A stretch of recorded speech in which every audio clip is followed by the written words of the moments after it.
Okay, so we've reached the appointed hour and we do have a quorum and we notified that the recording's in progress. So the meeting will be called to order. Uh, I'll begin with a standard opening statement. This is the Northampton Conservation Commission for the 22nd of January, 26. The commission is a group of unpaid volunteers who work to protect the natural environment of Northampton. We're concerned with the 8 interests defined in the Massachusetts Wetlands Protection Act, and our duties also include open space acquisition and management. We do operate in a manner that's consistent with open meeting requirements. All meeting times, dates, and agendas are posted in advance. And we invite the public comment during our meetings. But we do ask, please, that the public limit their comments to issues that are within the purview of the Conservation Commission. Next, I'll read the agenda into the record. We've done the notice that the meeting's being recorded. We'll open for public comment for items not related to the lowest listed on the agenda in just a moment. We don't have any minutes to review this evening, correct? Yeah. And then we have one public hearing, request for a determination of applicability to determine if the parking lot and sidewalk work in the buffer zone is subject to the WPA or the Northampton Wetlands Ordinance. And that's a request by the Massachusetts Department of Conservation and Recreation at 136 Damon Road. And we have a few other items, a request for an extension of order of conditions for 25 Maple Avenue, and a request for a certificate of compliance for 225 Nonotuck Street, a partial certificate of compliance, that is. And then we will have a couple of project updates. And then if there's nothing else that's popped up, we'll be adjourning. So before we start with items listed on the agenda, are there any members of the general public that have something they'd like to share with us that is not related to something that's on the agenda? If so, please unmute yourself and introduce yourself. Apparently not. Okay, so then we'll move on to the request for determination of applicability for the parking lot and sidewalk work in the buffer zone at 136 Damon Road. Who is here to present about that? Hello, my name is Heidi Fisher. I'm from AECOM representing Massachusetts DCR. Okay. Hi, Heidi. Would you like to share with us a brief summary of this and any visuals that you might want to share? Yes, permission to share my screen? Yeah, it should be all set. Okay, thank you.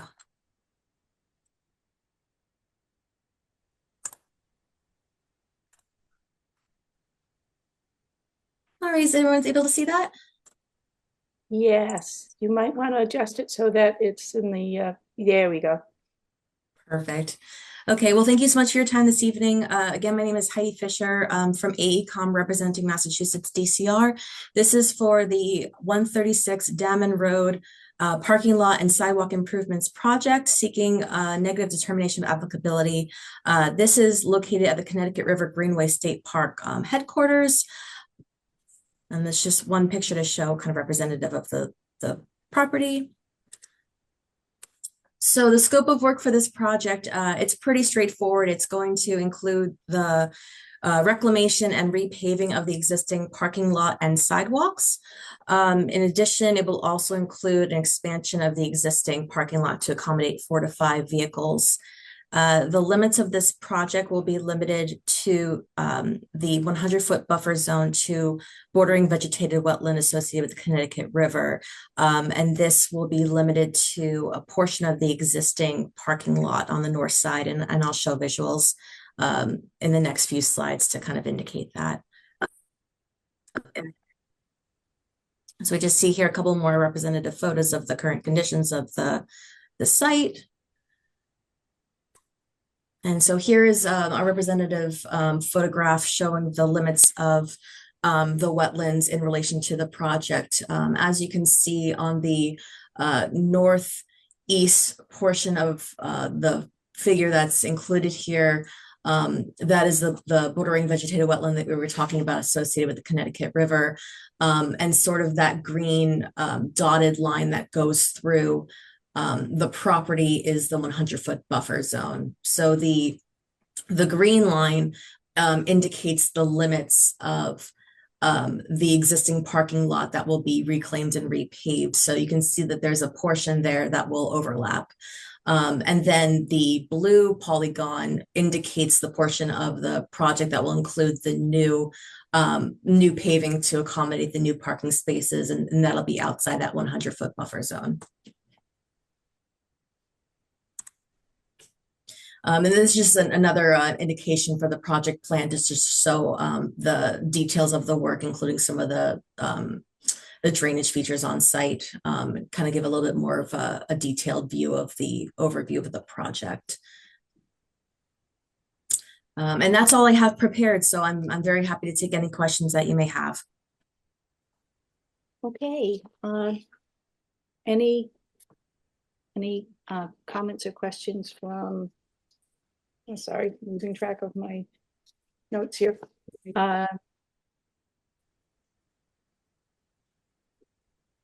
Do we go first with the commissioners or the public? Let's see. Commissioners. From members of the commission.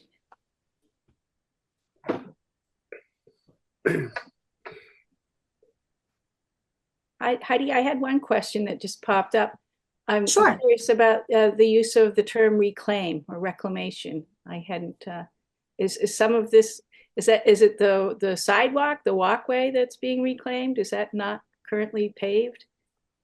It's going to be the existing parking lot and the existing sidewalk. As you can see, sort of that green curvature polygon that indicates the walkway. So that will be the asphalt will be replaced there. I believe some of the conditions on site are in need of update and maintenance. So I think that was sort of within the purview of the project, was just to kind of give it a polish over. Okay, I see. Thanks. Any other comments or questions from members of the commission? No.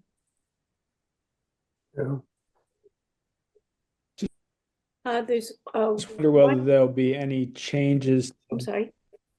Just wonder if there'll be any changes to management of stormwater or stormwater flow across the parking lot. Will there be, It's not. Just looking at the. Oh, go ahead.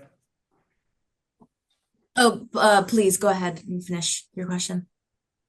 Oh, I'm just looking at the northern end, and I don't know how snow is stored or whether the sheet flows south to north toward the wetland. Whether there's any kind of berm or curb at the northern end of the parking lot that would be lost or replaced or all to prevent basically stormwater or water carrying salt from flowing into that wetland, and whether that would be remediated with this work. Yeah, I believe that's not included in the scope. I don't believe that there's any sort of improvements or stormwater drainage conveyances that's included within the purview of this scope. I'm not sure if that's something that DCR has planned down the road for this property. I know they certainly something they do across the state for many of their properties, but I believe that this was just limited to the repaving and reclamation for this property at this time. Okay. Do you know where snow storage occurs on property at under current conditions? I don't have that information on hand. I'd probably have to get in touch with DCR to relay that. Is your concern, Downey, that there might be salt used on the parking lot? Well, yeah. Well, just looking at the layout of the site, it would seem, if I was that the most logical way to do would plow it south to north and deposit and push basically the snow and any salt, the ice agents into the 100-foot buffer. Yeah. So good question. Yeah. So I don't know, Sarah, is there any way that in issuing a negative determination or at the RDA point in procedure, whether there's any way to change that or ensure that that's handled in a way that is not going to impact the wetlands going forward? If we issue a negative determination, are we basically saying you're free to continue operations as you are operating at this moment? Yeah, and the commission could certainly place a condition on the negative determination, that, you know, the work won't uh, have a negative impact on the wetlands, as long as whatever is appropriate. So as long as, for example, snow storage is located outside buffer areas. Mhm. There, but also Yeah, worth I think noting that there that is would an be outlet directly within buffer zone that won't be changed with this project. Okay. you're So saying it's an great. outlet from that drainage. Yeah. Yeah, so there's a manhole both within Damon Road and also within the parking lot already that's outletting to the hillside within the buffer zone.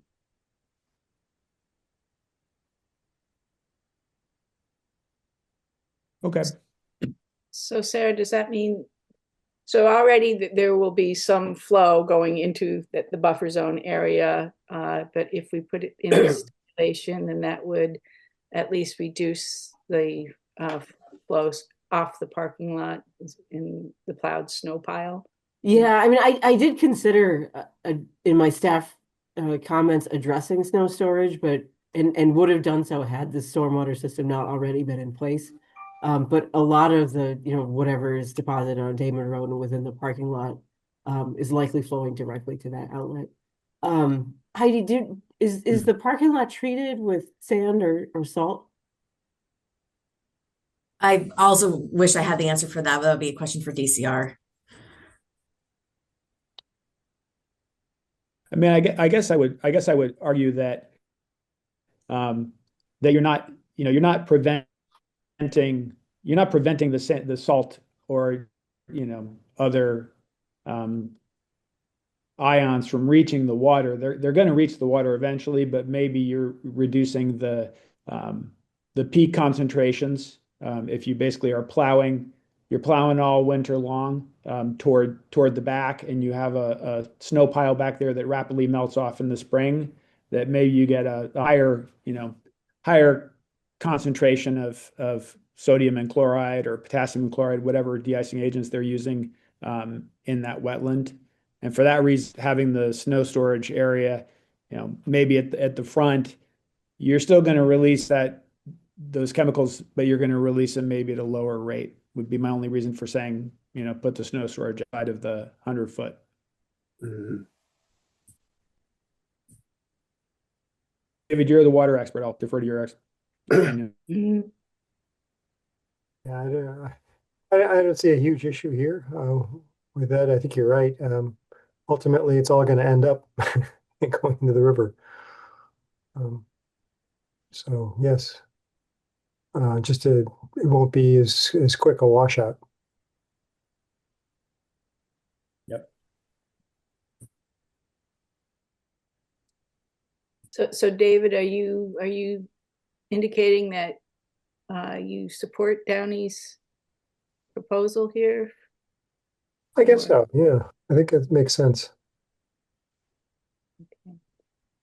I'm wondering how this, where the snow would go, especially if they want to expand the parking lot. But this also brings up the point raised by Sarah in the staff report about the expanded parking area,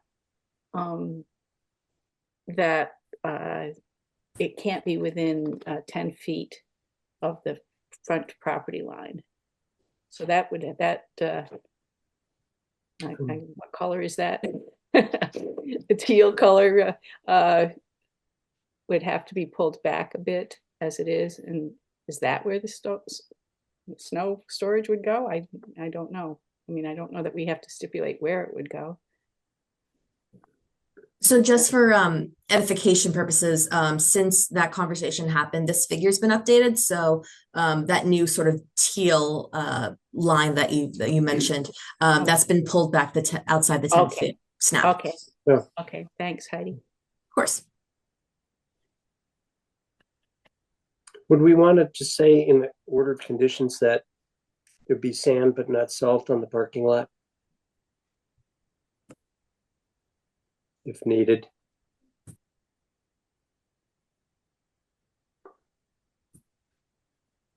I'm not sure that that would be an improvement, as the sand would be going into, well, could be going into the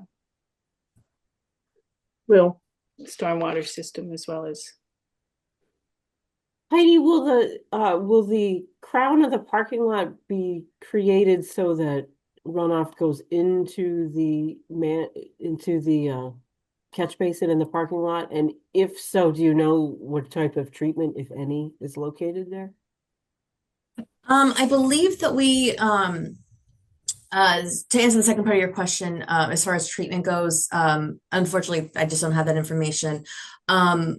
For grading purposes to know what, I don't believe that there's going to be any new grading or any kind of additional leveling aside from what is already existing. So sort of what is already in place there, for drainage purposes is what we're going to be replacing. There's not going to be any changes there.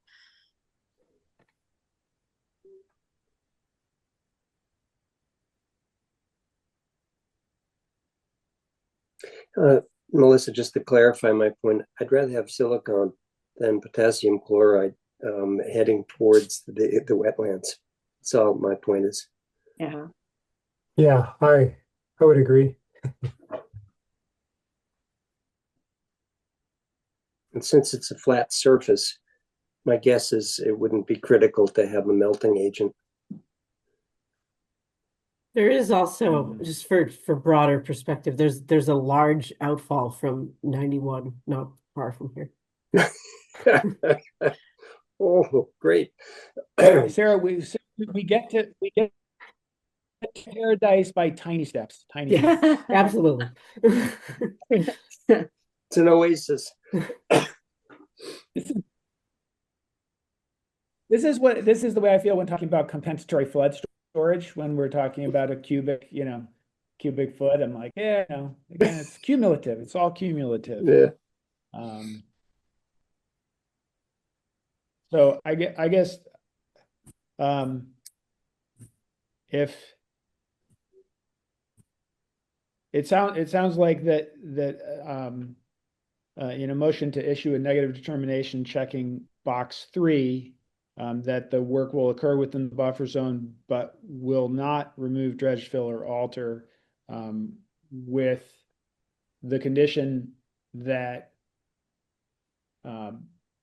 sand only to be used to improve traction on the parking lot during the winter, and that snow storage be done outside of the 100-foot buffer zone to bordering vegetated wetlands. Yeah. Should we open for comments from any members of the public this time? Is there anyone here from the public that wanted to share any insights? Okay, so sounds like we're ready to consider a motion. Well, I guess we're ready to close the hearing and then consider the motion. It's a request for determination, so So you don't not have to have a hearing? so you don't need a Okay. motion in that one. Well, can I second what is an implicit motion by Downey? We've got a motion, we've got a second. Okay. Okay, so Sarah, are we Alright, good for so, roll call? roll call on the -3 with the conditions discussed. David? Yes. Paul? Yes. Downey? Yes. And Melissa? Yes. All right, unanimous, thank you. Okay. So, thank you, Heidi. Thank you very much. Appreciate it. Take care. You too. Okay, so moving on to our next item, which is request for extension of order of conditions for 25 Maple Avenue. Do we have someone to present about that? Not sure the applicant is here for this one, but this is so this is a request for an extension of an order that was issued and would have expired were it not for COVID first and then permit tolling extensions at the state level that applied to all permits. And the property owners indicated that he just wasn't able to get started due to financial constraints and other issues. Right. And so general recommendation might be to extend for 3 years. Yeah, and so 310 CMR 10.058 is specific about the reasons that a commission could give to deny a project. So one is where no work has begun on the project, and it hasn't here. But you know, this applicant was certainly not the only one to be waylaid by COVID and other issues. Extenuating Yeah, circumstances. and the resource area delineation seems appropriate. This was initially planned to go ahead with a determination that the former Mill River channel in this area is intermittent. But this was a really wet year and they weren't able to make that. So this includes the full riverfront area. So there's nothing that could be determined not to be accurate at this point. Boundaries of resource area hasn't changed. Planning board permit is still valid for due to the same extensions at the state level. So it seems to make sense to issue a 3-year extension. The order included provisions to protect the resource area that still seem appropriate. Comments from commissioners? Thank you, Sarah. It seems kind of open and shut. Are there any conditions that we would want to append to this? So you can't. So the options okay. here are either to extend or or not to extend. But this order was carefully crafted, and the plans included significant areas of restoration of already degraded. Yeah. Okay. So then we can open up for comments from the public. Any comments from the public about this issue? Apparently not. So would someone like to entertain a motion? I move that we approve the 3-year extension. Do we have a second? I'll second. Okay, so we're ready for a roll call, Sarah? All right, roll call vote on 3-year extension to that order. David? Yes. Paul? Yes. Downey? Downey's frozen. Downey's a little freezy today. Oh boy. Must be that rural residence. Oh, Okay. it's cold. Oh, this is interesting. We see Downey. And can We we see an reboot iPhone. Downey? Can we send him sign language? Well, I don't know if he can see us. Whoops. That was Well. embarrassing. Am I up here, Sarah? Michael Chelminsky? We're still on finishing up with it. We just Okay. lost a member. Oh, it was a member. Sorry about that. Yeah, we're having some technical difficulties on this one, or one of our commissioners. Well, I'll move to so that would still be there's another big Downey's turn. Okay. All right, let's try. Well, In case the one perhaps- who joined is so we were to Downey's vote. Downey, are you here? See if he's trying to email or anything. Well, I'll move to Melissa. Melissa? Yes. Okay. That works. Okay, all set. Okay, so we will move on to the next item. The request for a partial certificate of compliance for 225 Nonotuck Street. We received the information from Stantec Consulting. Right. Okay, Michael, now you're on. There we go. Michael, would you like to present a brief summary? And Yes. Thank you. And I'm sorry we're not in person. I had to hustle back here from town along the rail trail to get back to my office in time to dial in. I didn't realize there was no in-person option, but it's a beautiful evening. So I'm here to represent Pat Foley and also Jack Sweeney, who's on this, who are residents of the small residential condominium uh, building at 225 Nonotuck on the property that's currently occupied by the David Ruggles Museum. I had no prior engagement on this project until January 2nd when I was contacted by an attorney for Pat Foley, who is referenced in the letter I provided. She'd been there for 2 years and her husband died, and she tried to sell it. And lo and behold, the title search after something like a dozen property transactions there turned up the open order of conditions for the parcel. And if I may, if anyone has questions on that, I'm not sure if you've read what I provided last Friday to Yes. Sarah. Mhm. Thank you. But I've got that letter. I've also got a rapidly annotated plan. This has been a bit of a rush, but I could perhaps use that to explain my observations and why I think it's warranted for y'all to consider a partial certificate of completion. And a primary driver on this is Miss Foley managing to sell her property to address circumstances in her life. So, any questions on that, or may I share I could share some photos, but perhaps a site plan that I've annotated would be informative. Sure. We saw the photos, so, or a number of photos, so the site plan would be helpful.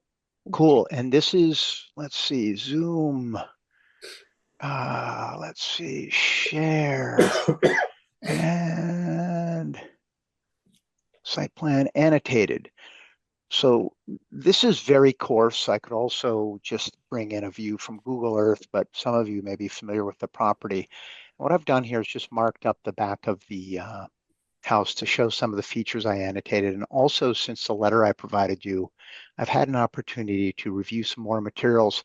And there was supposed to be a fence in there where the orange line is. So we have Nonotuck Street out here, the David Ruggles Museum, the Mike, sorry, resident. Michael, we can't see the visuals. Oh, I'm sorry. Oh. I'm not used to Zoom. I'm an idiot. Yeah, oh, There well, we go. There we go. Did fine. there we go. Okay, got it. I'm a Thanks. Teams person. Oh my gosh, folks. Okay, this is an annotated copy of the 2009 site plan that was actually developed by Stantec. I don't know the person who did. I moved down here in 2019, but we've got the David Ruggles house here, and the gray shade is the proposed development on this site plan. The two blue items here are stairs, egress stairs that are on the back of the building, which were not on the drawings that I've seen. So those are egress stairs. I wonder if they're on a building permit. Also, there's a deck here. However, those are outside of the buffer zone, which is indicated by this orange line. And it was supposed to be 5 feet off the building here, 3 feet up in the corner. But these stairs are 40 inches wide. That buffer strip is 5 feet off the building there. So there's a 20-inch gap. So there's a bit of encroachment there.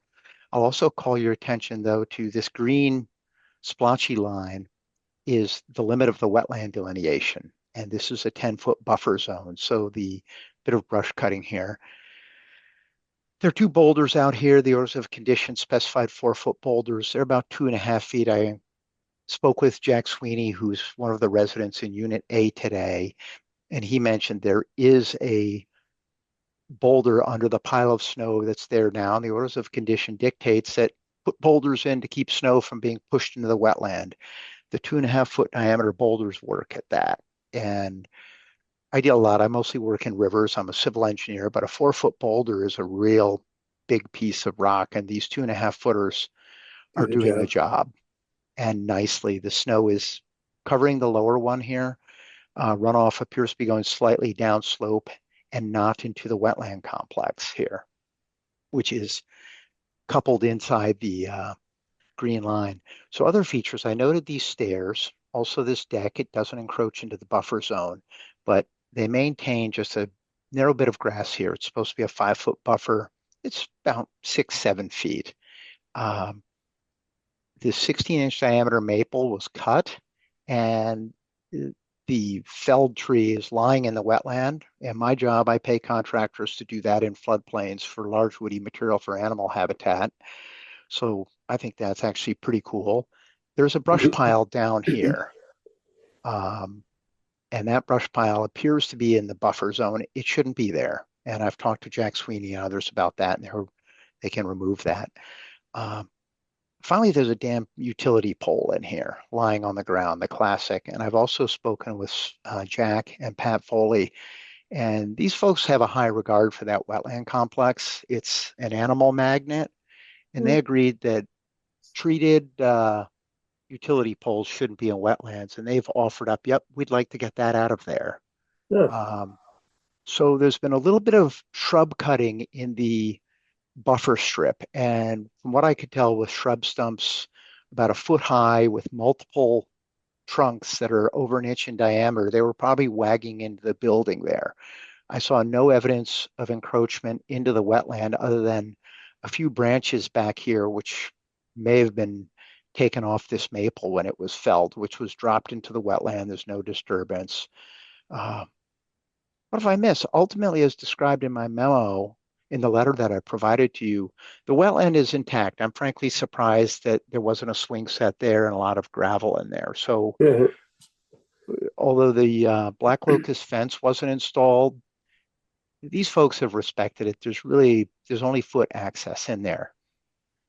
So I'm going to stop there. I've talked enough.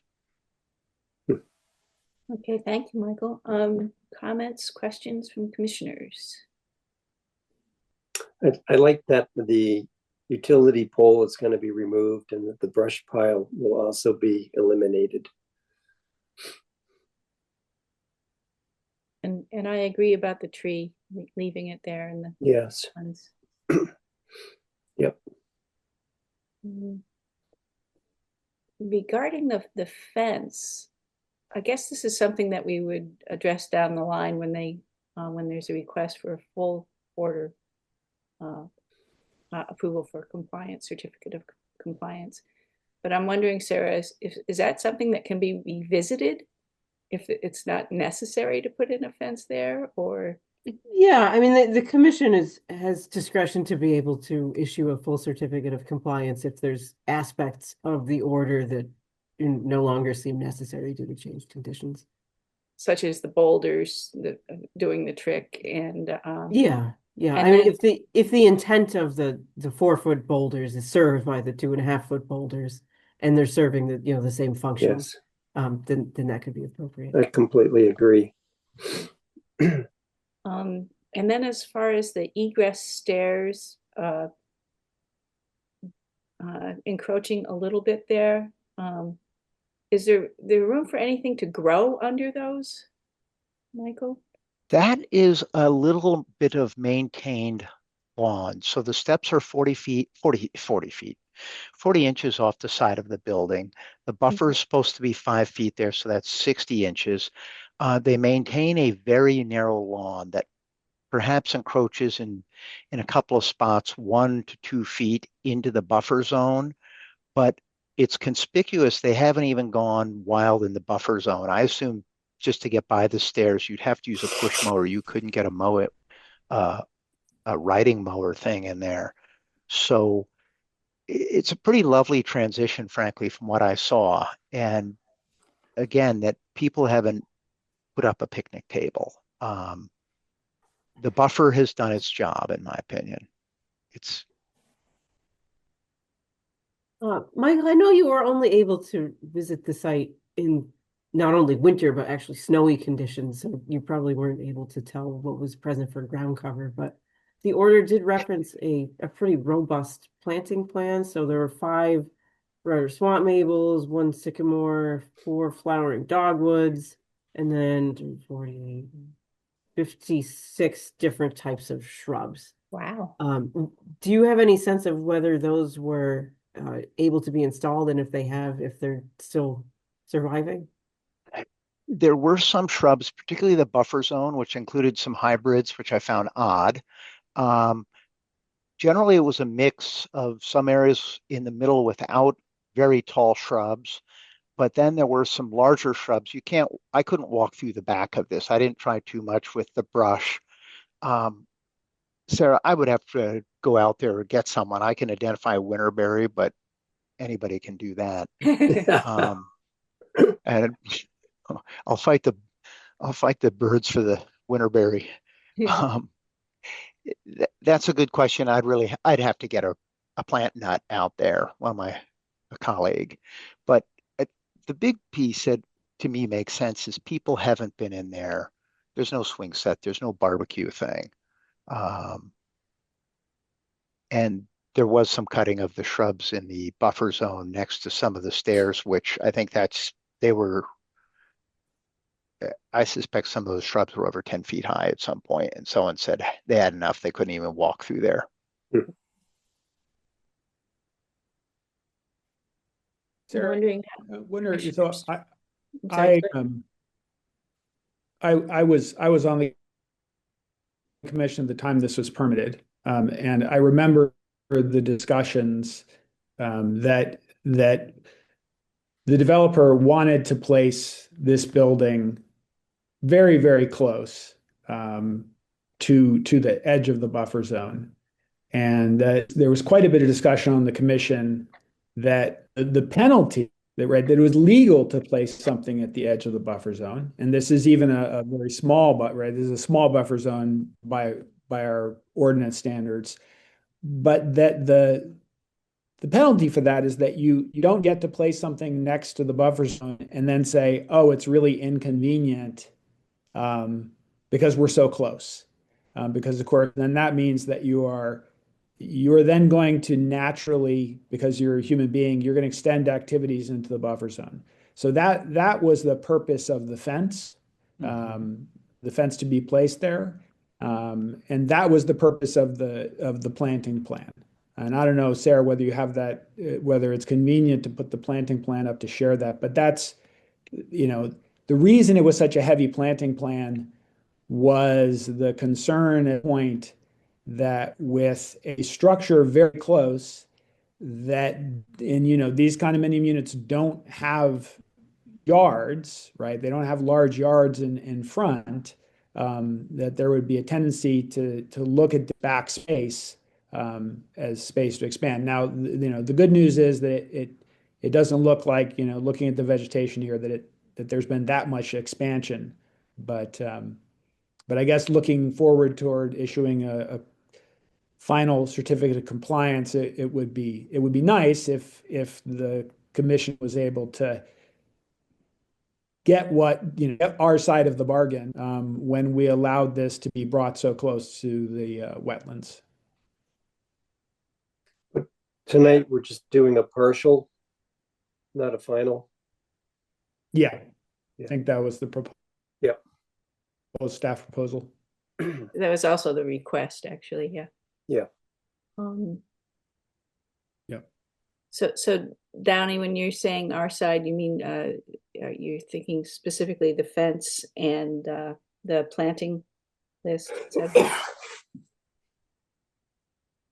Just for down the Yeah, I line. think that the idea was that this. Uh-oh.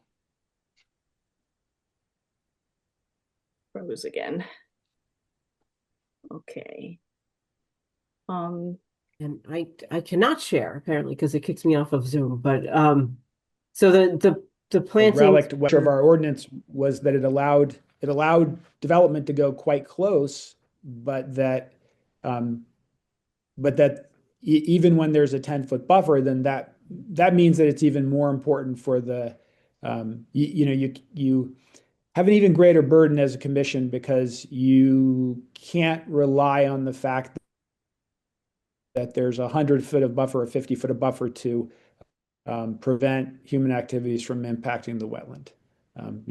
Here as we can see that those stairs, which I don't remember from 17 years ago or 16 years ago, but it would seem to me those stairs would be required by code as a alternative egress for the units. So I would imagine those might have even been considered at the time.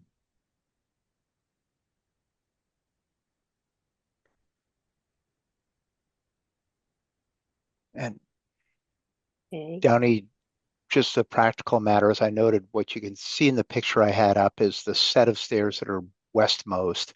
There's another set of stairs from another unit behind that. So those are 40 inches. And from a practical perspective, leaving 20 inches between that and a terrific shrub would be a bit challenging, just looking at it practically there. I was surprised. I haven't seen a set of plans with those stairs on them.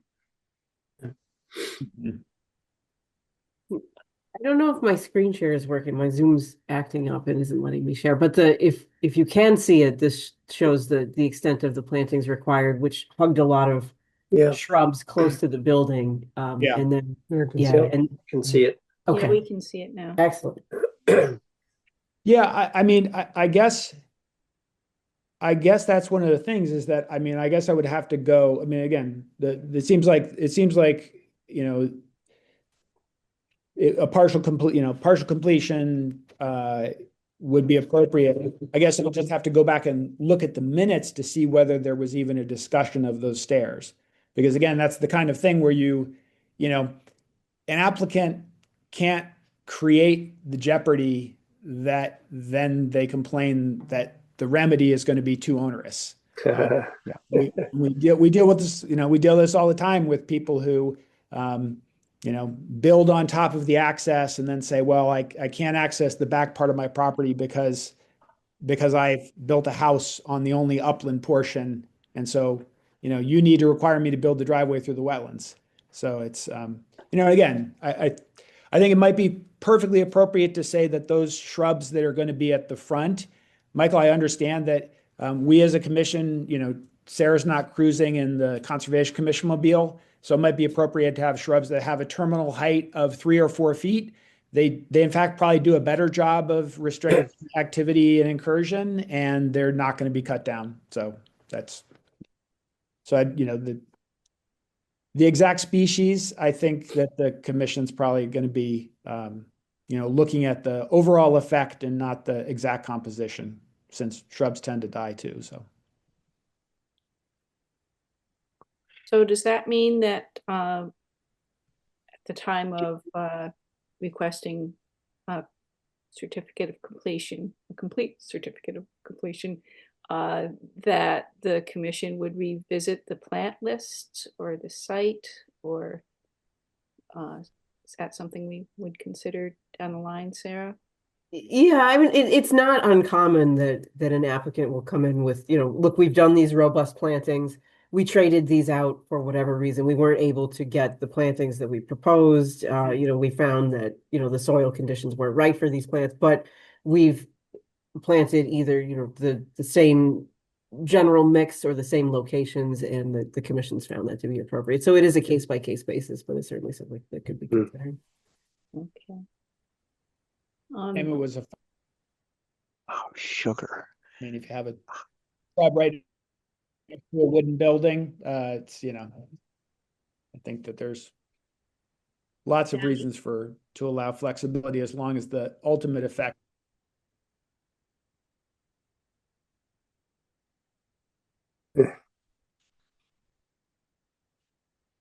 Downey, we're only able to get partial.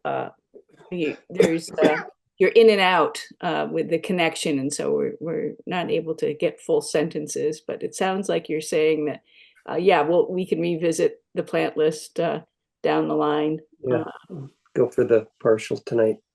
And go for the partial this evening. I have kind of a question about this, Sarah. It's a little bit of a delicate question. What would be the motivation to go for a complete certificate of completion if we give a partial this evening? The only way to wipe an order of conditions from being a title defect, if it is, which it sounds like it is finally showing up as, due to different ways that attorneys are approaching this. So the only way to get it to not show up anymore is to issue a complete certification. Right. So the only thing that would trigger it to come before us again would be if somebody tries to sell a unit again and the lawyers doing the title search flag it once again. I mean, hopefully that now that this is brought to the forefront, I mean, I'm sure that some of the condo owners here weren't aware of this, because not all of these requirements were complied with, like the covenants. I'm not sure if that's something that's referenced in deeds, Michael. I'm not sure if you were able to address that or not, or figure out. whether that's being done. That's a good point, Sarah. And my understanding is that the OCC was condition 31 maybe said you're going to have this in the deed, and it is not. Yeah. And so that would be another element of compliance, would put it in the deed. And frankly, this wetlands lasted, it's been out there for 17 years and 16 years hasn't been squashed. I'd love to see some little signs, a couple of signs that just say, there's a reason this is here. Those birds, the critters you like seeing, a couple of neat signs on the edge of the buffer zone, just explaining, because the residents have lived there. They haven't substantively disturbed this. They weren't even aware of it, but it's an important resource, and it's brought joy to the people who live there, I understand, by seeing the crittering. Yeah, I saw something like that on Smith campus where there's some housing and there's a fence and it's a 10-foot buffer area. And I believe they have little signs on the fence explaining why, the fence is there and not to throw anything on the other side of the fence, sort of a thing. So. But if we do the partial order tonight and okay that, then the unit can be sold. Yeah, assuming everything else falls into place. Yep. Would this be the appropriate time to open up for input from members of the community? Sure. Is there anyone from the public who would like to comment about this matter? Thanks. I'm Jack. I am one of the other unit owners, residents. I think I appreciate Michael presenting the conditions. I think we're just eager to get this wrapped up as soon as possible with as little expense. It's quite expensive for 3 residential units and a nonprofit organization for Michael's services. And so I just want to know, like, in terms, we can take care of we've already started working on getting rid of the utility pole and the brush pile. That can be taken care of pretty easily, I think. And then we can also add to the deed the language that's stipulated in the orders. In terms of both a planting plan and a fence, I think I'm confused about how both would exist. Would the fence be behind the new plantings or in front? But I think we'd want to take care of that and not have to spend much more time talking about it if we can take care of it. Because it costs us a lot of money that we don't have in our reserves. Sure. Not sure if we could take care of it in the winter time without being able to assess the plants. Don't know what other commissioners are thinking. So I think at this point, it seems that we could do partial. Yeah, let's do partial. But, that we don't have enough information to do, or there seems to be enough points of non-compliance. So unfortunately, we couldn't wrap it up completely this evening, but we could do the partial. But just so we can come back with something that's maybe approved, just to understand, how would the fence and the planting plan work together? I'm confused by that. So the fence is on the planting plan. So it's first the fence is closest to the units, and then the plants are behind it. Okay.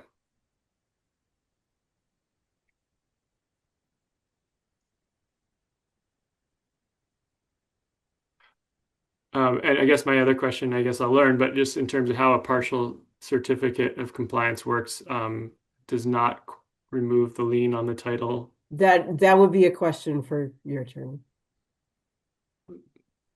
That's attorney. Yeah. Okay. Okay.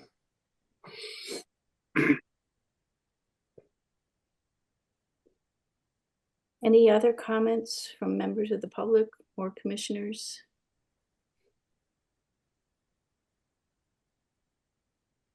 Are we ready to consider a motion?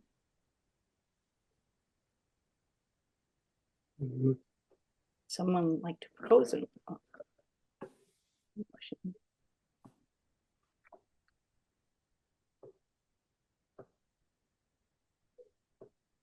So I would, if you can hear me, I would move that we issue a partial certificate of compliance, indicating that portions of the work required under the order of conditions have been completed as permitted, and that the applicant will provide additional information at a later date on the completion of the elements shown on the initial order, so that we can issue a So that we can issue a full completion of compliance. final certificate of Yeah. compliance. Yeah. Final certificate, I mean. I'll second it. Okay, ready for roll call vote. Thank you, All Downey. right, roll call. Downey, Yes. David, Yes. Paul, Yes. and Melissa. Yes. All right.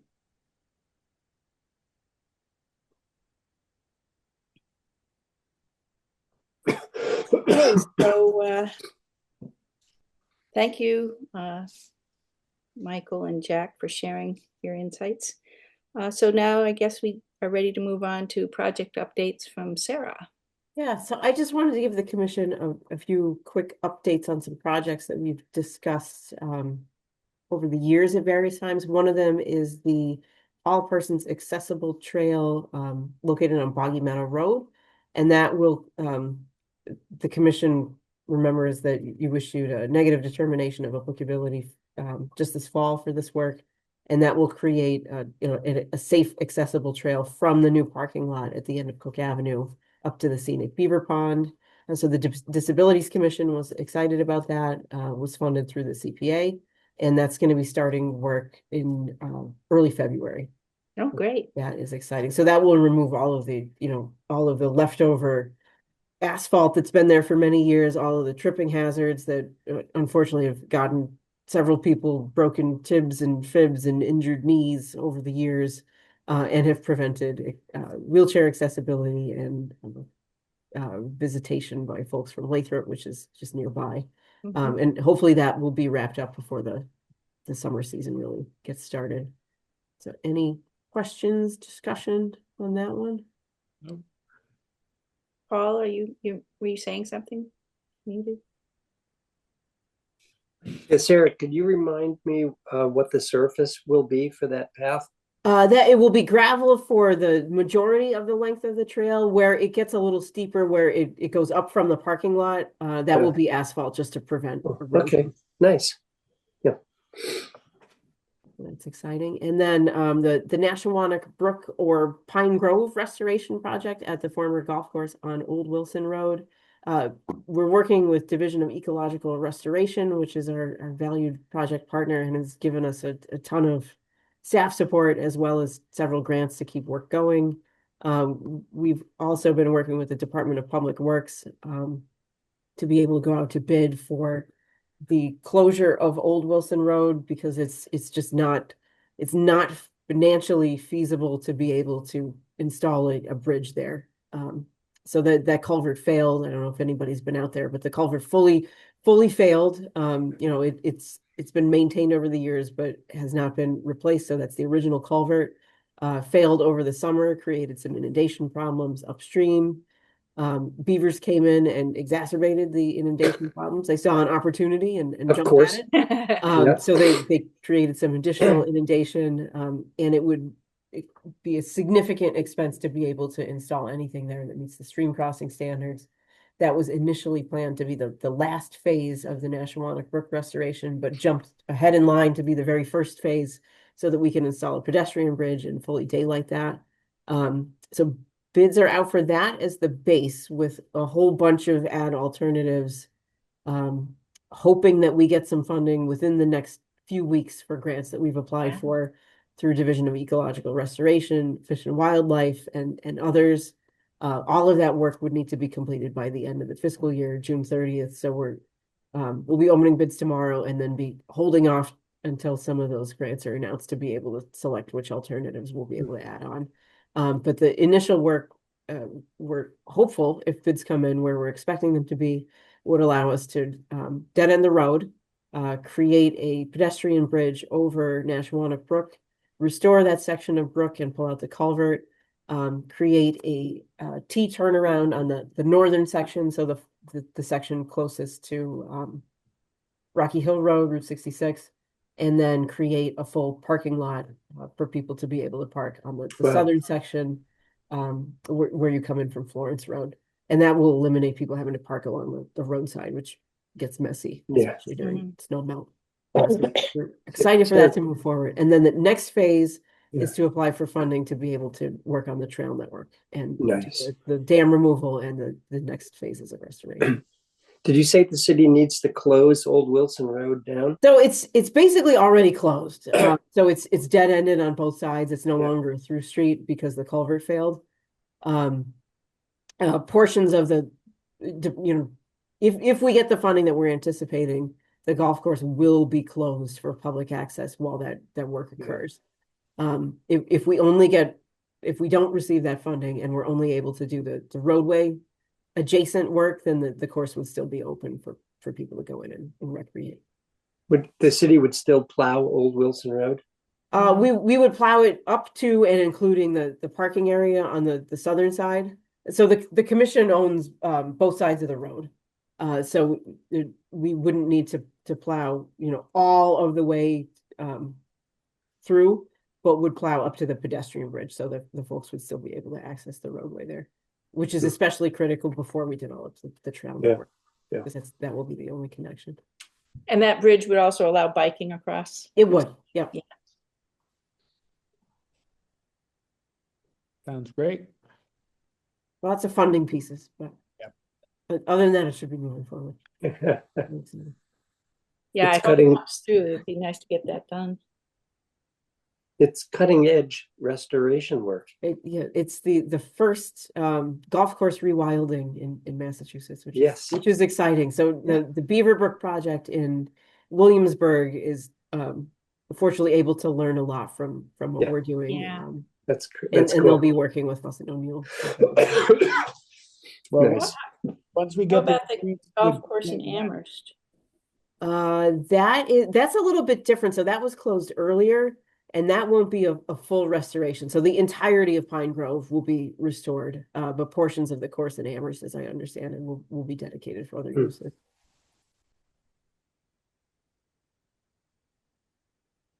That's what I've got. Great. Well, that's exciting.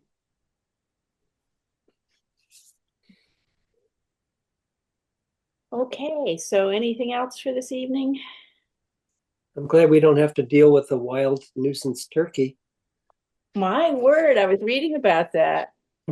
What I don't understand is it seems that if the boy turkey is getting excited about seeing himself in the window, why don't they put up something in the windows, Hear it off. Paisley bedspread or something? Yeah. Of 1960s poster of the Bee Gees or something. The turkey's not going at the window. Jeez, amazing.